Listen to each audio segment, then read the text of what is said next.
Bonjour, ici Isaline Mühlhauser et voici le podcast « Je me mets à mon compte en Suisse romande ». Dans cet épisode, j'aimerais vous parler de quelque chose qui est évidemment absolument indispensable quand on se met à son compte, c'est trouver des clientes. D'où vient la clientèle? Quand on se met à son compte, bien évidemment, on a besoin que quelqu'un nous paye. Enfin, il faut bien que l'argent vienne de quelque part. Donc, soit on va vendre des produits et il y a des gens qui vont acheter nos produits, et soit on va vendre des services et il y a des gens qui vont en gros acheter notre espace cognitif, notre capacité à réaliser des activités. Dans mon cas, étant consultante, je vends des services.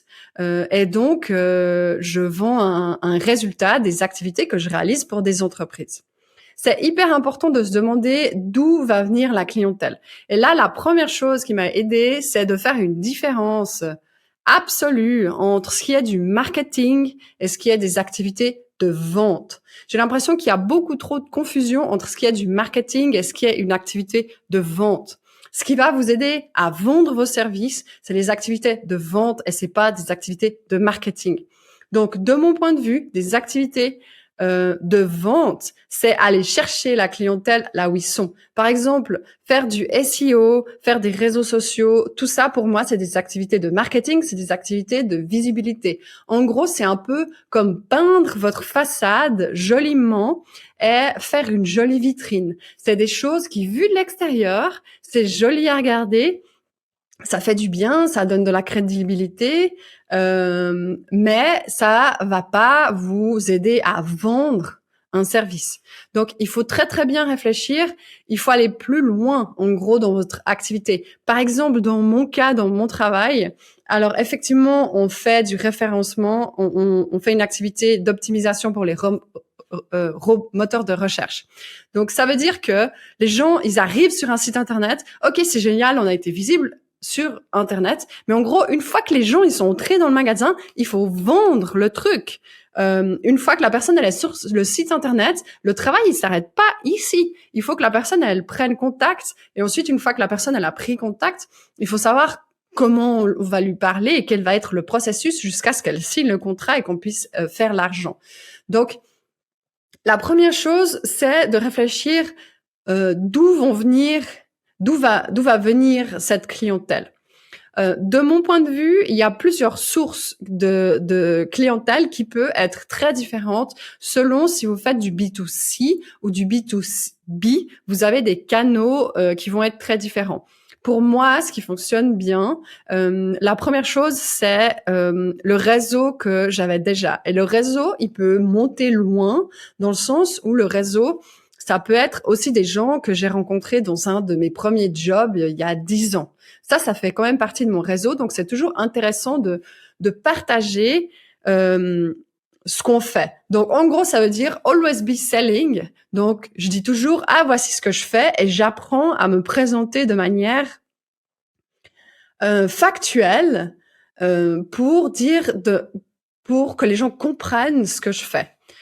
Donc ça veut dire qu'il faut que je sais pas d'en mettre le paquet et de mettre les gens mal à l'aise dans toutes les situations sociales, mais je suis très claire, c'est je vends des services de consulting dans le web. Donc pour les personnes qui veulent être visibles sur Google, j'aide ces entreprises à se rendre visibles sur les moteurs de recherche. C'est absolument clair, les gens ils savent. Oui, d'ailleurs, j'ai de la disponibilité. Je suis en train de faire mes plannings pour les 2 prochains mois. C'est pas pushy, mais c'est juste factuel. J'attends rien de la personne, mais je fais quand même passer le message. Oui, voici mon activité. Donc, pour moi, un canal d'acquisition de la clientèle, c'est le réseau. Ensuite, c'est tout ce que j'appelle les alliés.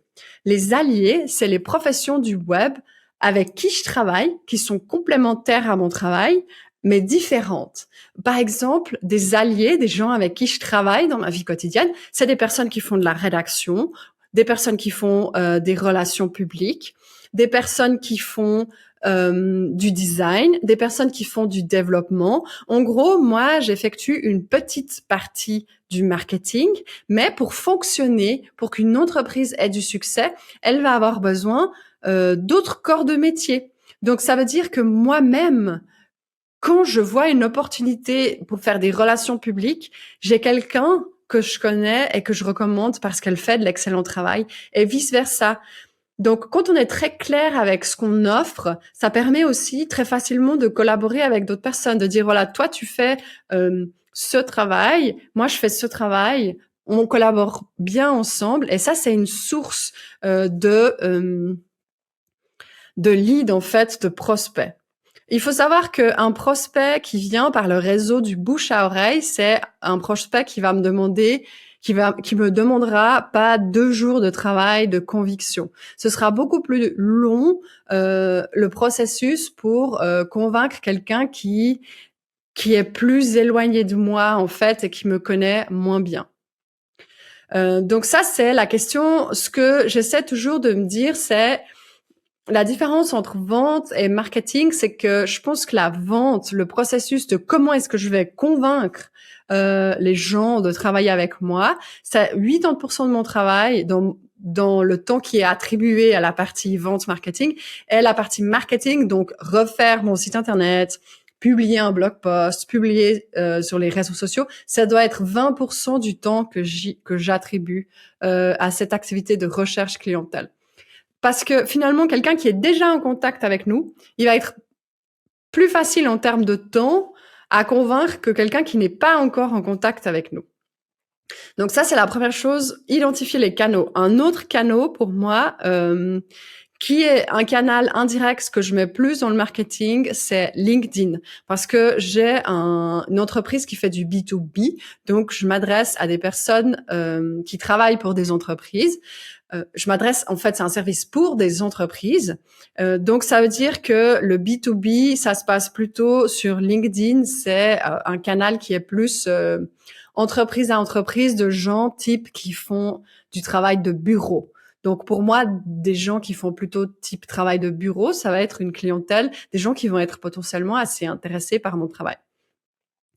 Ensuite, donc, pour revenir sur tout le côté networking, c'est bien de se faire connaître, d'identifier clairement, OK, en Suisse romande, voici le service que je propose, voici le prix moyen de mon service. En Suisse romande, quelles sont les entreprises qui ont les moyens et l'intérêt de s'offrir mon service?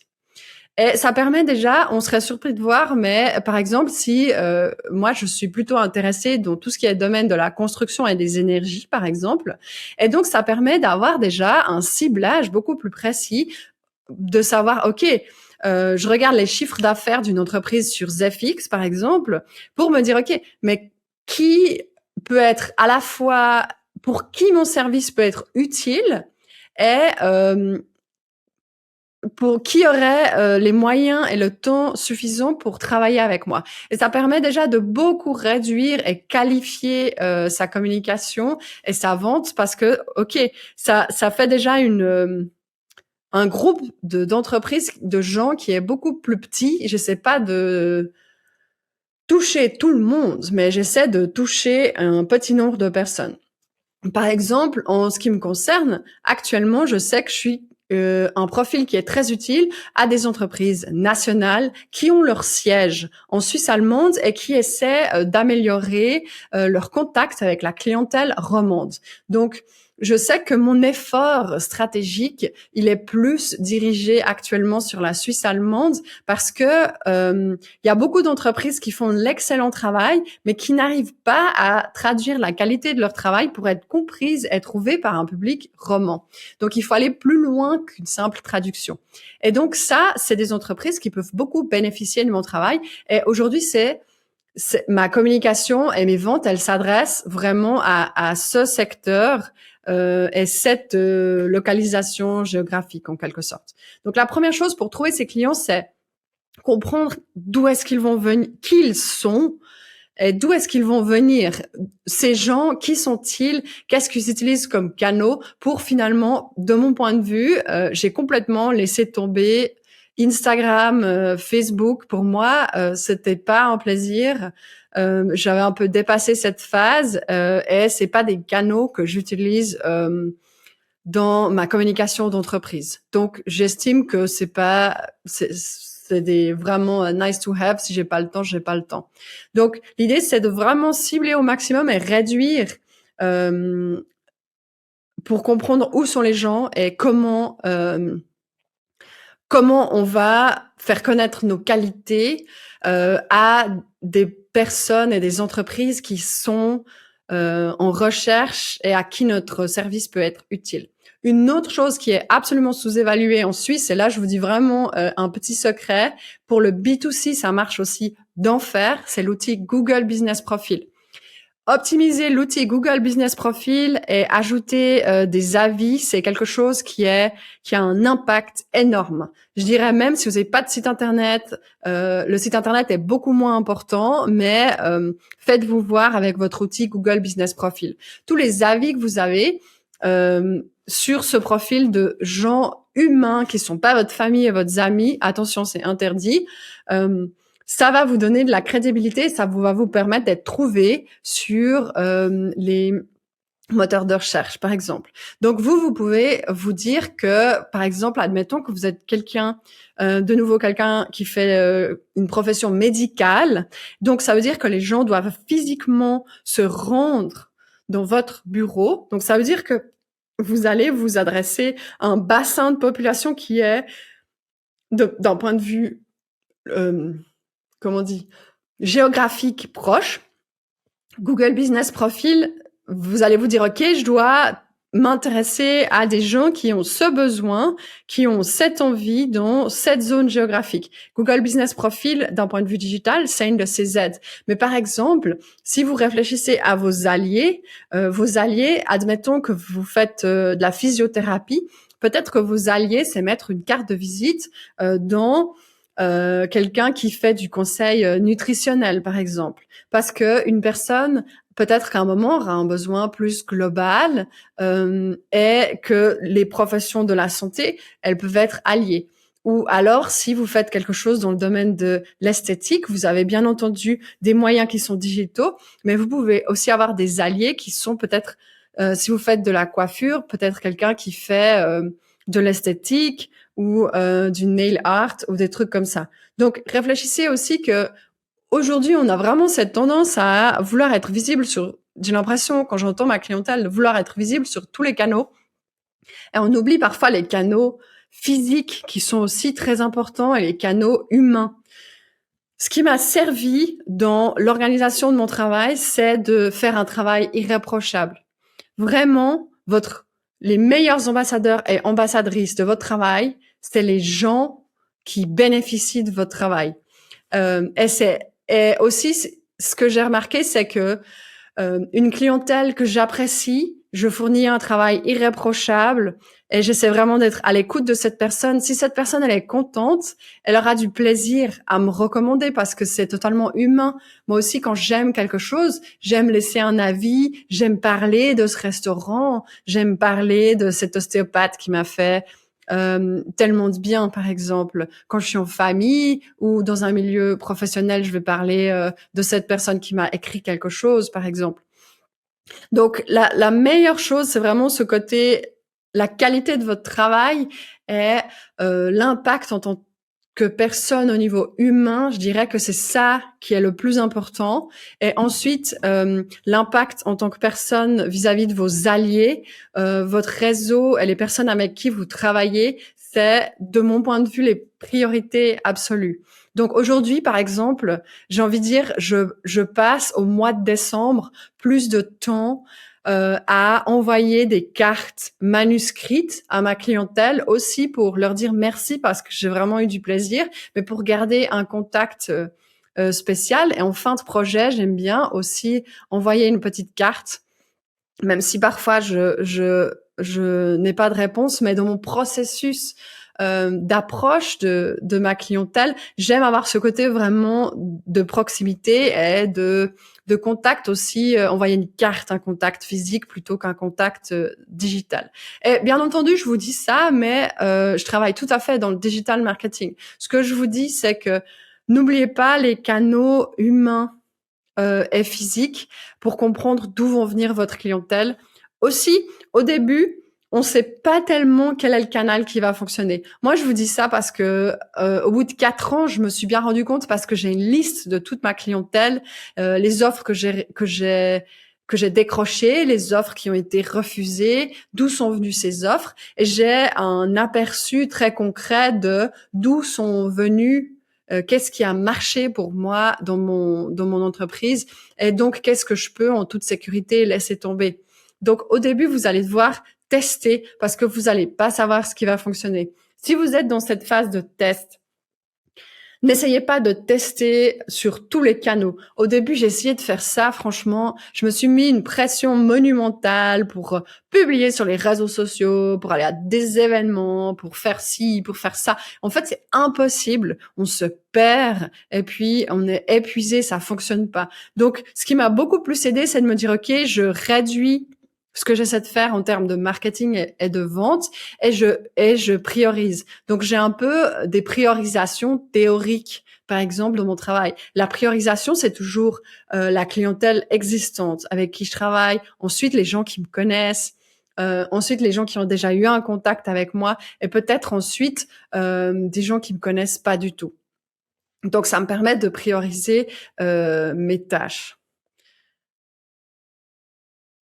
Encore une chose qui est vraiment très importante, c'est la question de la crédibilité. Donc, si vous dites, en fait, on doit faire connaître la qualité de notre travail à des gens qui ne la connaissent pas. Mais c'est pas suffisant de dire, ah, je suis exceptionnel, je fais un travail de qualité. Il faut avoir des informations qui soutiennent cette affirmation, et des informations qui sont pas des mensonges sur lesquels on peut se fier. Donc, en Suisse, on adore les certifications. Donc, avoir une certification ou un diplôme, c'est une manière de prouver que ça a fonctionné. Une autre chose qui fonctionne très bien en Suisse, c'est les avis de la clientèle. Les avis de la clientèle, vous pouvez les récolter sur votre profil LinkedIn, et vous pouvez les récolter sur votre Google Business Profile si vous avez un profil d'entreprise. Donc, si vous dites, je fais cette activité et j'ai eu tel résultat, vous devez avoir une manière, avant que la personne vous parle, donc sur un réseau digital ou en ligne, librement accessible, et ensuite au moment peut-être où la personne vous parle, vous devez avoir une manière de prouver, d'être crédible par rapport à ce que vous avancez. Parce que quand on vend un service, on fait toujours la promesse d'un résultat. Si vous êtes quelqu'un qui travaille dans le médical, vous faites la promesse que la personne qui vous visite ira mieux après, par exemple. De mon côté, je fais du marketing digital, je fais la promesse que l'entreprise soit plus visible sur les réseaux sociaux. Donc, je dois aussi avoir une manière de montrer que cette promesse, elle est absolument valable. Et pour ça, c'est la question de la crédibilité, et qu'on pourrait appeler de manière plus générale la gestion de la réputation. On appelle ça aussi en anglais le personal branding, qui est une chose importante. Et de mon point de vue, ça m'a beaucoup aidé d'avoir un profil LinkedIn qui me sert vraiment de CV librement disponible. Et ça, c'est quelque chose auquel vous pouvez déjà travailler quand vous êtes en entreprise. Demandez des recommandations de personnes qui travaillent avec vous, des personnes qui sont hiérarchiquement dans une position différente de la vôtre, de vous laisser une recommandation. C'est des choses, ça fait partie quelque part de vos assets. C'est vos assets en tant que professionnel qui vont vous servir et sur lesquels vous pouvez vous fier. Parce qu'évidemment, vous avez des certificats, un certificat de travail, c'est bien, mais c'est pas librement accessible. En général, c'est pas des choses qu'on met sur Internet. Donc, c'est bien d'avoir un endroit où on peut valider la crédibilité de ce qu'on avance, qui soit librement accessible. Donc, pour récapituler, ce qui m'a servi pour trouver ma clientèle, la première chose, c'est examiner les canaux d'où peuvent venir les gens avec qui je vais travailler. De considérer vraiment très clairement qui sont ces personnes, parce qu'on s'adresse rarement à tout le monde. On s'adresse forcément à quelqu'un qui a l'utilité de notre service et les moyens de le payer. Ensuite, de faire un travail irréprochable, parce que les personnes avec qui je travaille sont les meilleures personnes pour finalement parler de mon travail, parce que c'est des gens avec qui j'ai pu avoir des résultats. Et ensuite, d'un point de vue vraiment plus général, la gestion de la réputation en ligne, donc la crédibilité. Si je dis j'ai travaillé dans le domaine financier, par exemple, ou j'ai travaillé dans le domaine de l'énergie, est-ce que j'ai quelque chose librement disponible et accessible qui permette de soutenir cette affirmation que oui, j'ai travaillé dans ce domaine et les gens étaient contents. Voilà, j'espère que ça a pu vous aider. De nouveau, il s'agit d'activités qui sont pas salariées, mais que vous devez avoir votre casquette ici, quelque part de stratège, un peu d'analyste, pour savoir dans quelle direction vous allez aller. C'est des activités pas payées, mais qui sont toutefois indispensables à une entreprise, à la croissance, même quand on est une raison individuelle. J'espère que ça a pu vous aider. Vous trouvez la transcription de ce que je vous ai dit aujourd'hui sur pilea.ch. Et puis, je vais mettre aussi des liens de ressources utiles. Et comme d'habitude, je vous souhaite plein succès et je me réjouis de vous retrouver dans le prochain épisode.